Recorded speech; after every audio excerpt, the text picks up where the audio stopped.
Hello there, inhabitants of the Earth. Shams Nelson here from Fantastic Anatomy, and in today's video we're talking about the structure of the head from a class that I'm administrating to myself using online resources like New Masters Academy, a lot of YouTube videos, among other things, books and such, that help me to learn the structure of the head. So let me get into talking about some tips that'll help you. So the first thing I did was make a circle, and if you divide that in half vertically, then you get the center line obviously, and horizontally you get roughly the brow line. I think the brow line's a little lower. Um, Adding the chin is half the top of the head, so it's like 1.5 of these circles tall is the whole size of the head is a good rough measurement. And what I'm doing now is I'm putting in the eyebrows, and you see that, or the eyebrow area. You see that upside down wedge-shaped triangle thing between the eyes?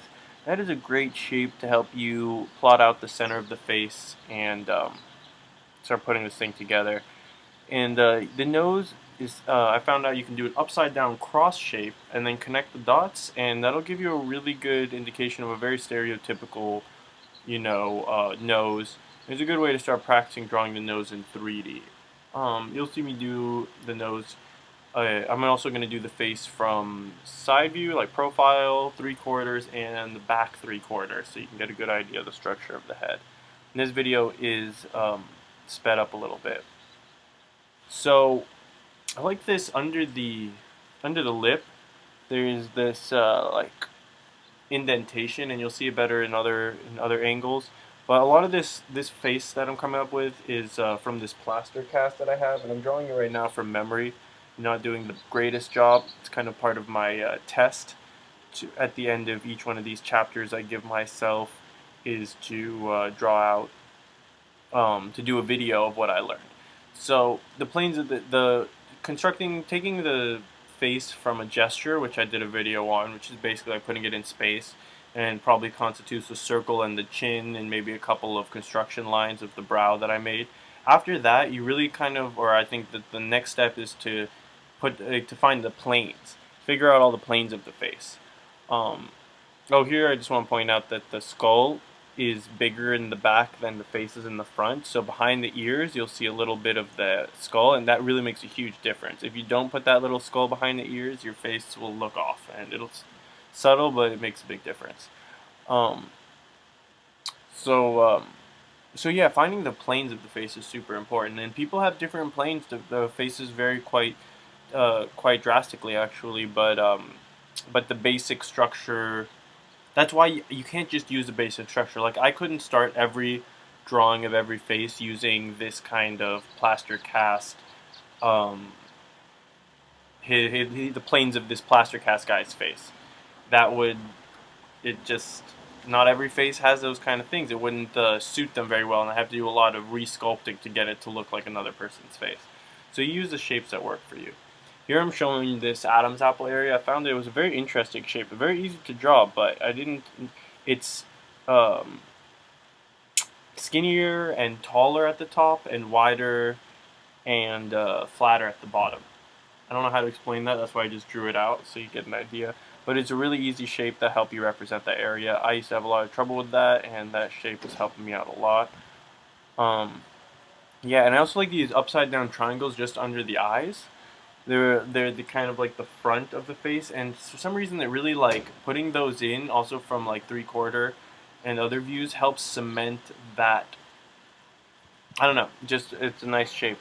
And a lot of this stuff that this video here, the structure of the head is these things come kind of forward in space, as I'm trying to illustrate from the back. They're trapezius muscles connecting up to the bottom of the circle. You can watch my gesture video where I talk more about that. But the structure of the head is super complicated, and I'm just getting started on this journey of studying it. So I almost didn't want to make this video because I'm not quite ready to talk about the structure of the head, but it's one of my assignments to create a video and upload it for each one of the chapters in my thing. So I got to do it. You got to do your homework. So one of the main things figuring out is how all these planes fit together, and it's not so simple. The planes are pretty subtle. They come at strange angles, they overlap each other in ways that aren't like fitting together like a jigsaw puzzle as uh, as easily as you'd want it to. I mean, and this is the discovery that I'm coming to when I'm learning anatomy is I used to be looking for this golden rule, golden like formula, and it's really lots and lots and lots of practice, and then it kind of comes naturally after a while. So, and you just got to trust if you put in the hours, then you're gonna get an intuitive sense to it too, and you'll also understand it more. So, so this one I'm drawing here, I explained in the gesture video, so I won't talk about it too much. But that egg shape is important. That it's elongated horizontally, the cranium, and then see, I made the brow way too high up there.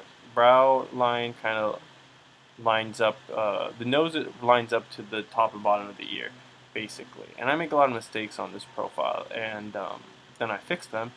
And it's interesting because I've been thinking of drawing more like sculpting lately. And one of the meaning that like if something's too high, I'll just erase it and move it up. Uh, it used to be it's hard not to get attached to your drawings. Like if you draw the lips like pretty well, then you're like if they're a little too high or low, you're like, oh, I don't want to draw them over again. But that's not going to serve you because that drawing you're doing is not really important. If you're not like you're not usually not turning it into a client. These are just things in your sketchbook or you're practicing. So just redo it, man. Erase the whole thing and redo it if you have to. The more times you do stuff, the better you'll get. And if you're so impressed with something and you can't reproduce it, like you're afraid you won't be able to reproduce it, well then it doesn't count for much. I think um, it's a lucky fluke or whatever. Um, so this side plane of the face I drew a little minute ago. It's a really great shape. I wish I had. I'm recording this audio after doing it, but I wish I could point out. But basically to the left of what I'm working on now, the big side plane of the face, that's a great shape. And the other thing is, underneath that side plane, what I just did, um, I exaggerated it, this diamond shape, where it's underneath the chin.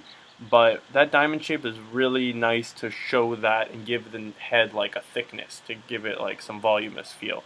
If you just I used to just take the jaw and pull it straight over and then go up, so it's just two lines instead of 1, 2, 3, 4, like a zigzaggy, a little bit more jagged. Um, then you can't really see that underplane, and yeah, it's not. I don't know. It's a nice thing to include if it lends itself to that type of face. Most faces will be able to see at least some of that.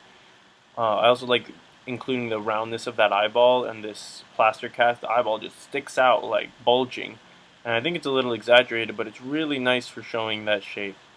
And then you just kind of carve the eye out of that circle.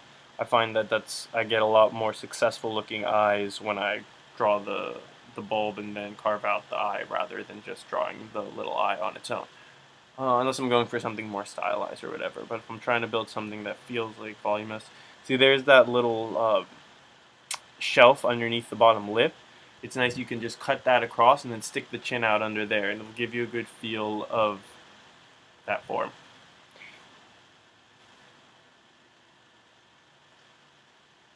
I think this is it for the profile for now. I was gonna start to talk about the planes, but it's pretty self-explanatory how it goes.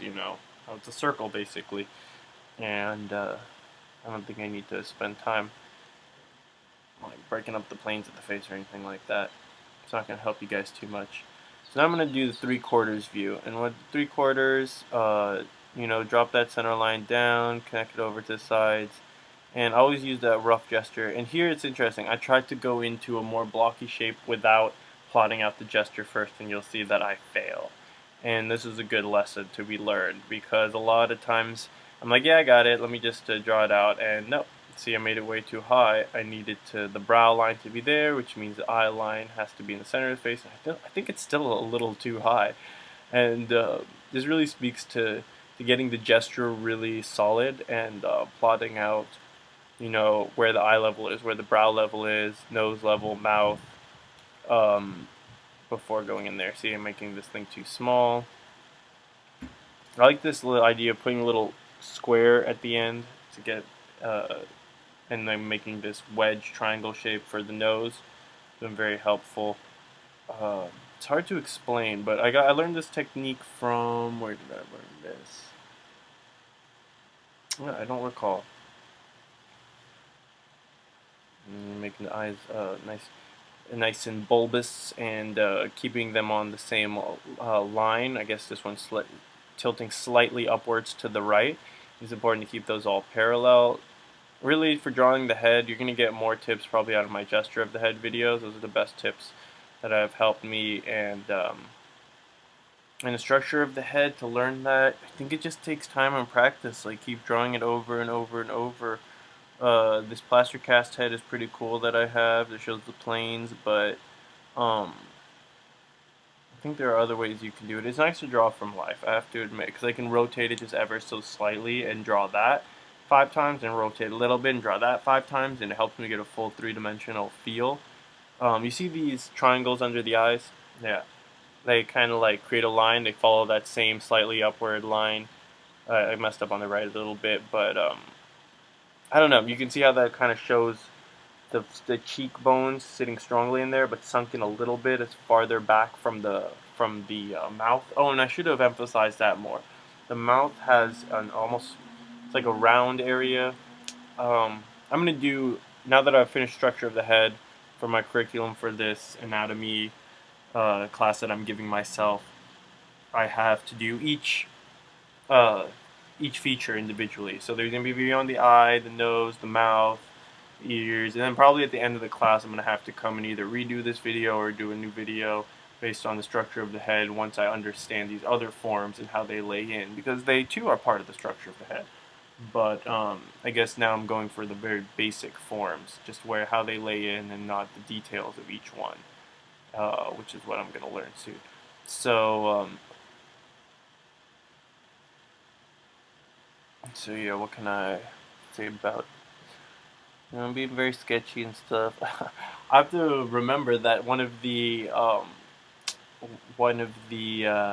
tenets or whatever of Fantastic Anatomy when I started, and I want to stay true to the Fantastic Anatomy that I started years ago, is it's okay to suck, and that's all part of the process. And if you worry about sucking, then you're going to actually stifle your progress, because you'll be afraid to put pen to paper and really get drawing. So so like when I draw, I kind of have given myself like a year or two to say, like, I'm not going to try to produce anything impressive or good at all. I'm just practicing for this next year or two, and then I can start producing work. Because if I start spending time trying to make finished pieces now, it's not going to benefit me enough as spending the same amount of time just learning the structure of the head, learning all the forms and the anatomy of the body, learning how to do landscapes, color, shading, all this stuff. So that's what this is the kind of experiment that I'm going for, and I feel confident about it, but I won't tell you guys to try it until I've done it myself and seen what the results are. But I'm hoping that a year or two from now, yeah, I'll be able to say, hey, it was a good idea, and maybe suggest that you guys try it out. But yeah, we'll see. So the last part that I'm going to touch upon here is the back of the head. And I'm going to do it from a little bit of a 3/4 view. So that's the cranium area. And this again is from the gesture of the head video that I did. I should put like a link in the description or something, or if you just search Fantastic Anatomy gesture of head, it should come up on YouTube. But I'll explain how to plot this out, and I guess it's just important to keep the form. Maybe I didn't need to include this part in the video since I've already talked about it. But oh yeah, so one thing I wanted to talk about is that, like, on a head, it's important, like on a landscape, you're always having foreground, middle ground, and background. And the background is like far, atmospheric perspective, you can barely see stuff, and then the foreground's all vivid and sharp and big. The same thing is true of a face, or even like a structure on a face like the nose. So here the foreground is the trapezius and back of the skull, and then we have that's covering up, and then the neck is there, and then the jaw and stuff, and here See, this is kind of like, you can almost think of it as like a mountain landscape in the distance, and then those little, the nose and the eyes and stuff that peek up, they're like the mountains that are even behind those hills, or let's say the brow ridge and the cheek were hills, and then those are the mountains peeking up in the distance, you know. And I mean, I haven't really experimented too much into painting, to painterly styles and stuff, but I would think that in my style, I'd want to even emphasize this further by, like, if I could add atmospheric perspective to the nose and the mouth and stuff to make it feel far away. Like, that's pretty cool. I think that would work well. And the other kind of tools we use as artists to convey the messages we're trying to convey. So I guess that's it. Peace out. Stay fantastic. God bless. And oh, did I already say stay fantastic, everyone?